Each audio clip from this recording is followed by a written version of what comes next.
Everyone, welcome back to pharmacy India medicine. आज इस video में हम जिस मेडिसिन पे बात करने वाले हैं उसका नाम है मेफ्टल्सपास। देखिए, नाम आपने सुना है, लेकिन इसका यूज कैसे करना है, कैसे डोसेज इसकी लेनी है, क्या क्या प्रिकॉशंस ध्यान में रखने हैं और साथ ही साथ क्या क्या साइड इफेक्ट इसके हो सकते हैं, इन सब चीजों के बारे में आज हम इस वीडियो में बात करेंगे। लेकिन उससे पहले इसका इस्तेमाल किया क्यों जाता है ना।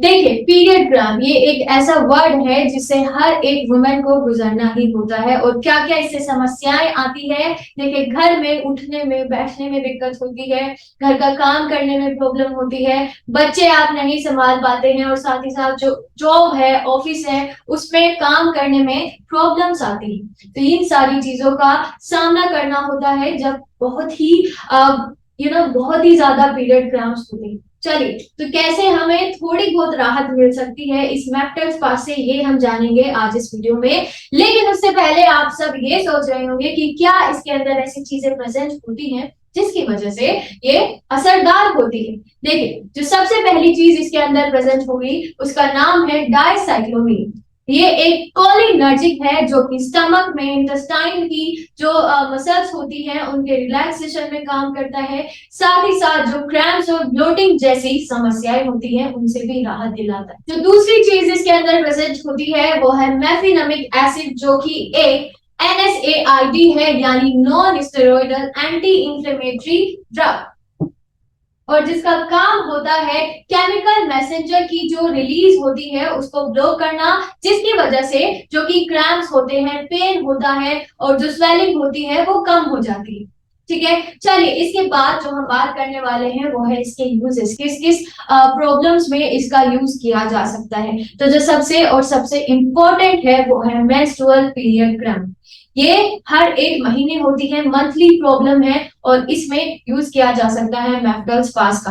देखिए, ये जो दोनों चीजें मैंने आपको बताई हैं जो इसके अंदर प्रेजेंट होती है, ये बहुत असरदार होती है। लेकिन अगर किसी को भी इन दोनों चीजों से एलर्जी है तो उन्हें डॉक्टर से प्रेस्क्राइब नहीं करते हैं।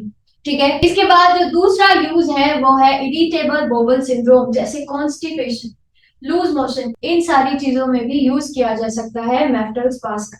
नेक्स्ट जो हम बात करने वाले हैं वो है हैवी ब्लीडिंग ड्यूरिंग पीरियड्स। तो पीरियड्स के दौरान अगर बहुत ज्यादा हैवी ब्लीडिंग हो रही है तब भी यूज किया जा सकता है और तब भी प्रेस्क्राइब करते हैं डॉक्टर इस मेफ्टल्सपास, क्योंकि इसके अंदर ये जो दोनों चीजें प्रेजेंट है ये बहुत असरदार है। चलिए, next, muscle pain and inflammation. Muscle pain, inflammation, जो स्वेलिंग होती है उनमें भी असरदार होती है मेफ्टल्सपास। इसी के साथ साथ कुछ फीवर में, जॉइंट पेन में भी असरदार होती है मेफ्टल्सपास। और जो लास्ट है वो है स्टमक एंड एब्डोमिनल पेन। तो जो स्टमक पेन होता है, मतलब नॉर्मली भी डायरिया है या फिर किसी भी दिक्कत से अगर स्टमक पेन हो रहा है, एब्डोमिनल पेन हो रहा है, तभी ये जो मेडिसिन है, टैबलेट है, इसका भी इस्तेमाल किया जाता है। चलिए, इसके बाद जो हम बात करने वाले हैं वो है इसकी डोसेज। तो किस तरीके से, कैसे लेना है ये दवाई, चलिए बात कर लेते हैं। तो सबसे पहला है अडल्ट। कैसे, जो 18 साल से ज्यादा उम्र वाले लोग होते हैं, कैसे ये दवाई ली जाती है। तो देखिए, इनिशियली तो 500 mg की एक मेडिसिन लेनी है और उसी के 6 से 8 घंटे बाद 250 mg की टैबलेट लेनी है। और ये जो मेडिसिन है, ये जो प्रेस्क्राइब मेडिसिन है, ये आपको 3 दिन तक कंटिन्यू करनी है, इससे ज्यादा नहीं करनी। इसके बाद जो हम बात करने वाले हैं वो है चिल्ड्रन के बारे में, जो कि 14 साल से ज्यादा के होते हैं या फिर 14 इयर्स के होंगे, उसमें कैसे लेनी है। देखिए, इनिशियली 500 mg की एक मेडिसिन लेनी है, उसी के 6 से 8 घंटे बाद 250 mg की टैबलेट्स लेनी है। लेकिन ये जो मेडिसिन है, ये जो मेडिकेशन है, ये 7 दिन से ज्यादा नहीं बढ़ना चाहिए। मतलब कि 7 दिन तक ये सारी चीजें रेगुलरली टाइम पर ये सारी चीजें रिपीट होंगी, लेकिन इसके बाद नहीं होंगी। ठीक है, चलिए, जो इसके बाद हम बात करने वाले हैं वो है इसका इंटेक कैसे करना है, कैसे हमें ये मेडिसिन लेनी है और क्या क्या हमें ध्यान में चीजें रखनी है। तो सबसे पहला पॉइंट जो है वो है Meftal Spas tablet should be taken as directed per your doctor. ठीक है, मतलब कि चाहे कोई भी मेडिसिन हो, आपको किससे बचना है? सेल्फ मेडिकेशन से। अगर आपने इंटरनेट पर देखकर या कहीं भी देखकर ये चीज ध्यान में रखी है कि हमें ये दवाई लेनी है, लेकिन ये गलत होता है।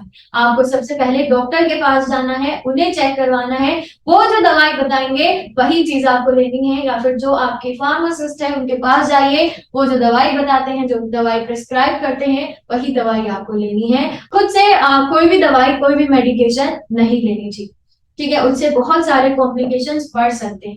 नेक्स्ट आते हैं, डू नॉट कट, ब्रेक और च्यू द मेडिसिन, जिसका मतलब है कि ये मेडिसिन आपको एज इट इज स्वेलो करनी है, मतलब कि ना तो इसको तोड़ना है, ना ही छोटे छोटे पार्ट में डिवाइड करना है, और ना ही इसको चबाना है। इसको जैसे वो आती है उसी तरीके से आपको इंटेक कर लेना है with a glass of water, ठीक है।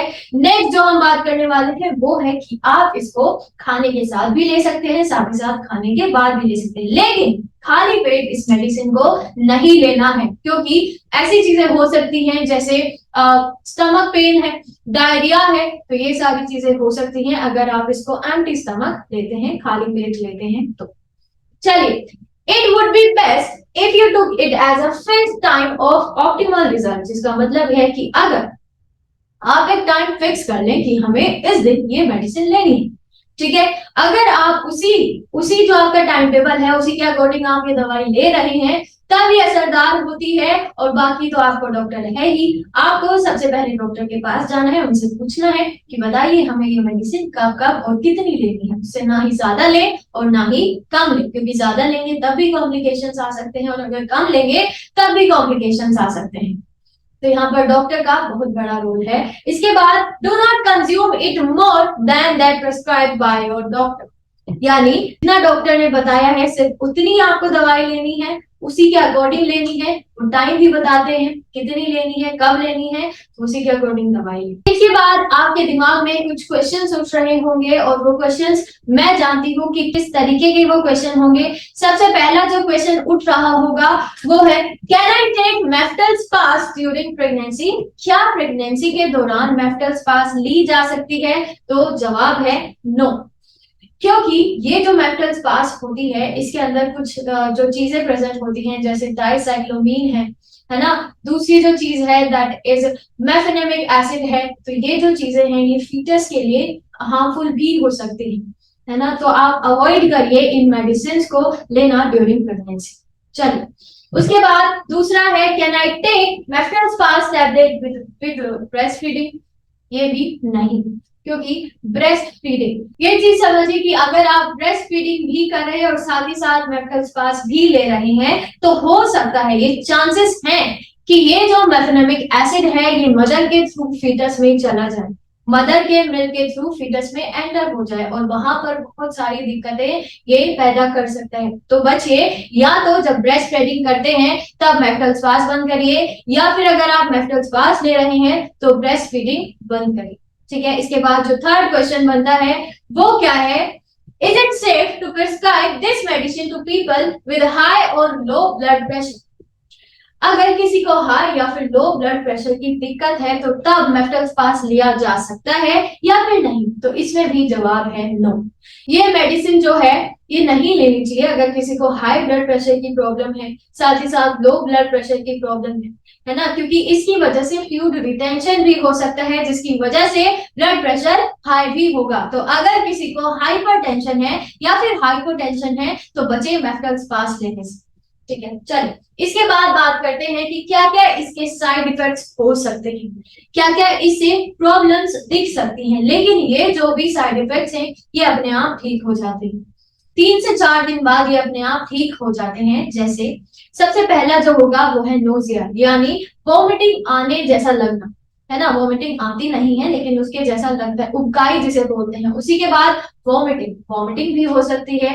नेक्स्ट है स्टमक अपसेट, स्टमक में बहुत सारी प्रॉब्लम हो सकती है, जैसे डायरिया है, कॉन्स्टिपेशन है, लेकिन घबराने वाली कोई बात नहीं है, इसमें से कोई भी जो साइड इफेक्ट है वो ऐसे एडवर्स नहीं होते हैं, है ना। 2 से 3 दिन बाद ये जो साइड इफेक्ट्स है ये अपने आप ठीक हो जाते हैं। इसके बाद है डिजीनेस, एक चक्कर जैसे आने लगना, और साथ ही साथ जब ये डिजीनेस लगता है तो अवॉइड करिए कि आप ट्रेवल ना कर रहे हो, और अगर ट्रेवल कर रहे हो, कोई ड्राइविंग कर रहे हो, तो आप अपने साथ किसी को लेकर जाइए, क्योंकि हो सकता है नींद आ जाए, डिजीनेस हो, चक्कर जैसा लगता है, उसी के साथ साथ drowsiness, then dry mouth, blurred vision. तो ये सारी चीजें, ये सारे साइड इफेक्ट्स देखने मिलते हैं जब मेटल स्पास ली जाती है तब। लेकिन घबराने वाली कोई बात नहीं है, क्योंकि यहाँ कोई भी साइड इफेक्ट एडवर्स नहीं होते, ये अपने आप ठीक हो जाते हैं। तो ये सारे सिम्टम्स देखने के लिए मिल सकते हैं, लेकिन इनमें से कोई भी रिटेन नहीं करता है, यानी कुछ दिन बाद ये अपने आप ठीक हो जाते हैं। बाकी एक चीज और कि आपको कोई भी मेडिसिन हो, मेटल स्पास हो या XYZ कोई भी मेडिसिन हो, बिना डॉक्टर के प्रिस्क्रिप्शन के नहीं लेनी चाहिए। उससे बहुत सारे कॉम्प्लिकेशंस पैदा हो सकते हैं। आप सेल्फ मेडिकेशन से बचें और हो सके तो फार्मासिस्ट या फिर डॉक्टर के प्रिस्क्रिप्शन के हिसाब से ही मेडिसिन।